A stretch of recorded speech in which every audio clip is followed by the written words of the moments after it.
आप लोगों के बीच मुझे आने का सौभाग्य प्राप्त हुआ। ये मेरी खुशकिस्मती है कि आप लोगों ने मुझे याद किया।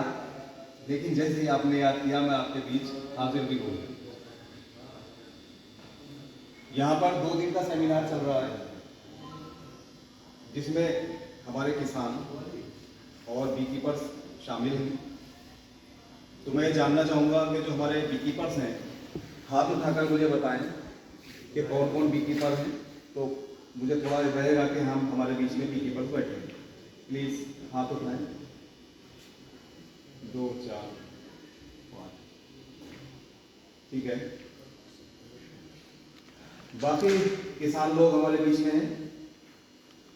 कल आप लोगों को बता दिया गया कि मधुमक्खी पालन जो है एक फायदे का सौदा है, और आप YouTube पर क्लिप वगैरह भी देख रहे हैं, तो फायदे का सौदा तो है।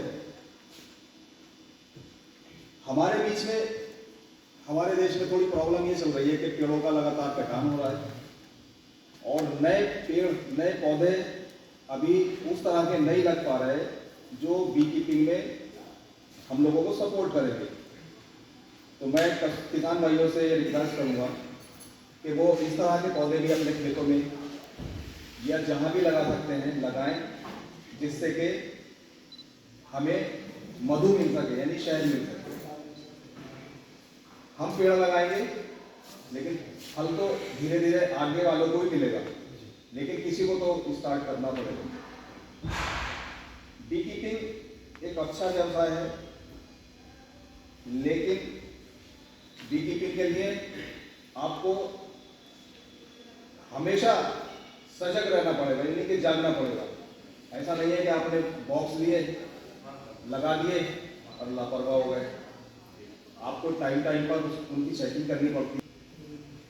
यहाँ बी कीपर्स बैठे हैं, वैसे तो हर बी कीपर का अलग एक तजर्बा होता है, एक्सपीरियंस अलग अलग होता है। चाहे वो 1 साल का बी कीपर हो, यानी 1 साल पहले बी कीपिंग की हो, या फिर 20 साल पहले बी कीपिंग की हो। हर इंसान का अपना अपना तजर्बा होता है। तो हमने ये सोचा कि बी कीपिंग तो सभी करते हैं, बी कीपिंग में कुछ एक्स्ट्रा भी दिया जाए। तो एक्स्ट्रा करने के लिए हमने सुपर पे काम करना शुरू किया। सुपर बताया सर आपने इनको? सुपर कैसे, मतलब क्या होता है बताया? देखिए, 2 चैम्बर होते हैं। जो नीचे वाला एक चैम्बर होता है उसे ब्रूड चैम्बर बोलते हैं, और उसके ऊपर क्यूल एक्सक्लूडर लगाकर, क्यूल एक्सक्लूडर बोलते हैं रानी रोग जाली, रानी रोग जाली लगाकर जो उसमें सुपर लगाया जाता है, उसमें सिर्फ और सिर्फ मक्खियाँ शहद भरती हैं। उसमें अंडा, लार्वा, ब्रूड कुछ भी नहीं होता। तो जो सुपर वाला चैम्बर होता है वही हमारे लिए होता है, वही हनी हम लोग निकाल सकते हैं। लेकिन हमारे बी कीपर्स भाई जो है अभी इंडिया के अंदर ज़्यादातर वो ब्रूड चैम्बर से, यानी कि जो मक्खियों को खाने का शहद है वही निकाल देते हैं, जिससे हमारी मक्खियाँ जो हैं, हमारी कॉलोनीज वीक हो जाती हैं, और उसमें क्वीन के डैमेज होने का भी खतरा रहता है। इसको बढ़ाने के लिए आप लोगों को सुपर पे काम करना पड़ेगा। आप नीचे से अगर शहद लेते हैं तो हार्डली समझ लीजिए 4 किलो 5 किलो एक बार में मिल पाएगा एक राउंड में। वो 4-5 किलो बहुत अच्छा शहद माना जाता है। लेकिन अगर आप सुपर से शहद लेंगे तो आप ये मान के चलिए कि एक बॉक्स, एक सुपर जो है फुल फ्रेम का आपका लगभग 15 किलो शहद दे देगा। तो आपको धीरे धीरे सुपर पे आना है। मधुमक्खी पालक है, मैं बोलता हूँ भाई मधुमक्खी पालक नहीं है, यानी बी कीपर नहीं है, हम बीमार हैं। बीमार, मेरे बोलने का मतलब यह है, बीमार का एक तो होता है जो कोई बीमारी से ग्रस्त होता है, और मधुमक्खी पालन में जो मैं एक वर्ड यूज करता हूँ बीमार का, कि हम मक्खी का मारने का काम करते हैं, मक्खी पालने का काम नहीं कर रहे। अब आप खुद ही सोचेंगे कि ये तो एक अजीब बात बोली, गलत बात बोली। ऐसा नहीं, जो मैं कह रहा हूँ वो सही है। जब हम मक्खी से शहद लेते हैं ब्रूड, यानी कि ब्रूड चैम्बर से, तो उसमें जब जो अंडा लार्वा बच्चा बना, जब हम उसको मशीन में फ्रेम को घुमाएंगे तो उसमें अंडा भी डैमेज होगा, लार्वा भी डैमेज होगा और ब्रूड में भी असर पड़ेगा, जो पैकिंग ब्रूड है। ऐसे बता देता हूँ सिंपली कि जैसे कोई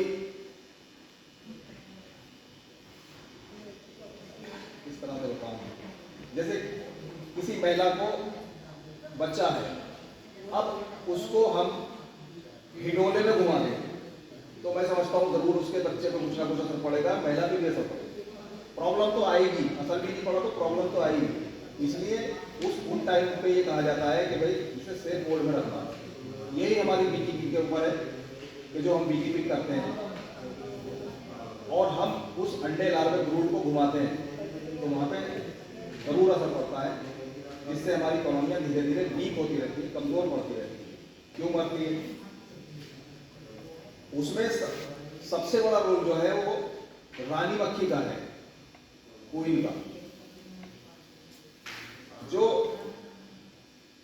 एक पावर होती है वो क्वीन में होती है कि अपनी मक्खियों से किस तरह से उसको वर्क कराना है। जो नई मक्खी, जो रानी मक्खी नई होती है, उसके काम करने का अलग ही एक अंदाज होता है। वो अंडे भी ज़्यादा देती है और उसके जो वर्कर हैं वो शहद भी ज़्यादा इकट्ठा करते हैं। बीकीपर भाई मेरी बात पे, उस सुगंध के ही कारण मधुमक्खियाँ एक्टिव रहती हैं। जब हमारी रानी मक्खी बूढ़ी हो जाती है तो वो सुगंध आना थोड़ा थोड़ा कम हो जाता है। तो मक्खियाँ सोचती हैं कि हमारी जो क्वीन है ये अच्छी नहीं रही, यानी ओल्ड हो गई, और फिर वो उसको धीरे धीरे खुराक देना कम कर देगी। खुराक देने कम, जब उसकी भोजन देने की शक्ति कम हो जाएगी तो वो फिर उसको बाहर निकाल देगी, यानी स्वान करा देगी, जिसको बकसूट भी बोलते हैं, कुछ लोग स्वान बोलते हैं। कम हो गया, जब नया सेल नहीं बनेगा तब प्रॉब्लम आएगी, हमारी कॉलोनी बिल्कुल खत्म हो जाएगी। इसलिए हमें एक्टिव रहना पड़ता है, टाइम टाइम पर हमें देखना पड़ता है कि हमारी क्वीन कितनी एज की है, उसका पूरा रिकॉर्ड रखना पड़ेगा।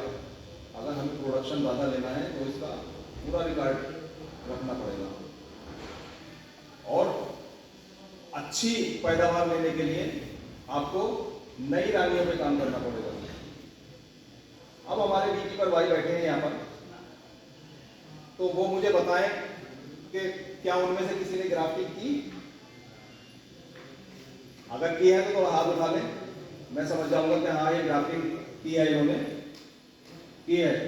कितने % आपको कामयाबी मिली? 40%। बहुत अच्छा।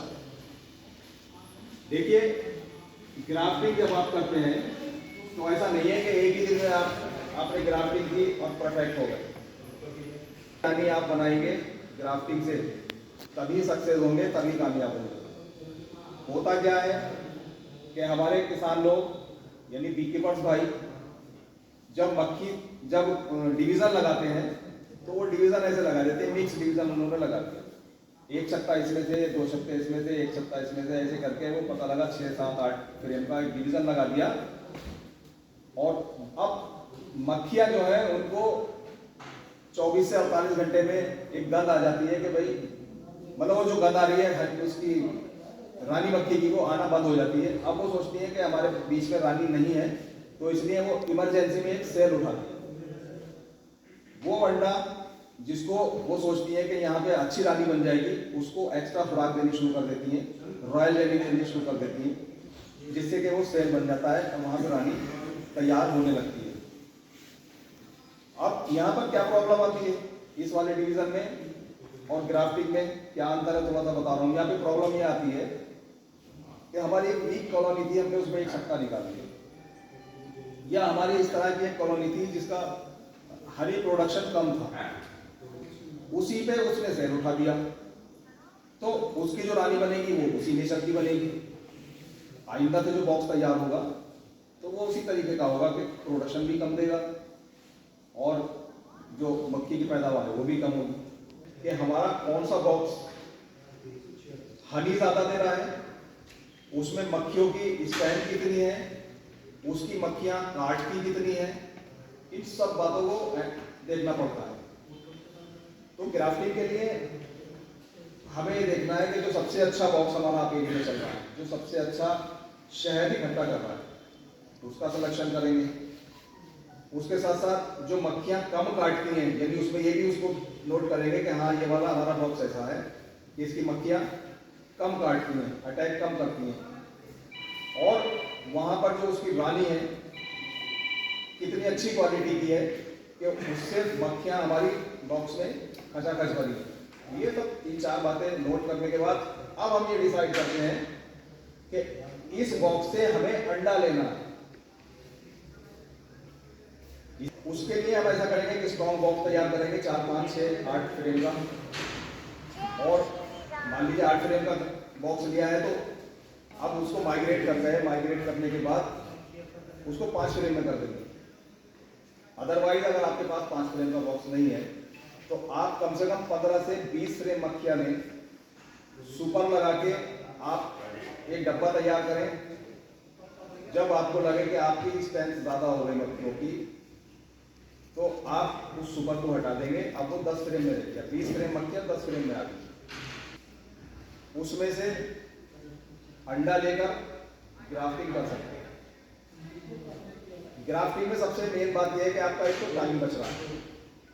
मान लीजिए जैसे कोई आप आज आपने डिवीजन मारा, 15 दिन के बाद कोई निकलेगी। अब मिक्स डिवीजन मारेंगे 2-2 फ्रेम निकाल के तो वो आपका 15 दिन में ही तैयार हो पाएगी, 14 से 15 दिन जो भी लगता है। किसी में पहले उठा लिया बड़े अंडे पे, बड़े लार्वे को उठा लिया तो वो 14 दिन में निकल आएगी, 13 दिन में भी निकल आएगी। बहरहाल वो 15 दिन का एक उसका प्रोसीजर। मान लीजिए 12 से 13 दिन में उनकी क्वीन भी निकल जाती है। और एक ही बॉक्स में मान लीजिए 100 सेल आप तैयार करा रहे हैं और वहां पे जो मिक्स डिवीजन लगाएंगे तो वहां 100 बॉक्सों के 100 डिवीजन लगाने पड़ेंगे आपको, तो आपकी कॉलोनी वैसी कमजोर हो रही है। तो इसलिए आपको ग्राफ्टिंग करनी है। और ग्राफ्टिंग मेथड कोई बिल्कुल हार्ड नहीं है। लेडीज के लिए तो बहुत ईजी है। जो बुनाई का काम करती है लेडीज इस तरह के, तो उनके लिए तो बहुत ईजी है। अभी मैं लेकर आया हूँ, किट वगैरह लेकर आया हूँ उसकी, आप बोलेंगे तो मैं आपको दिखा दूंगा। जो हम स्पेशली काम कर रहे हैं ग्राफ्टिंग पर, उसमें हम तो ये करते हैं कि एक छोटा बॉक्स हमने बनाया हुआ है, उसके फ्रेम भी इतने इतने बने और एक बॉक्स की मक्खी से आप कम से कम 25 बॉक्स बना सकते हैं। यानी वो छोटे बॉक्स जो है, एक फ्रेम की मक्खियां इतनी होंगी आपके पास कि आप कम से कम 25 से 30 बॉक्स यानी क्वीन तैयार कर सकते हैं। हाँ, इतना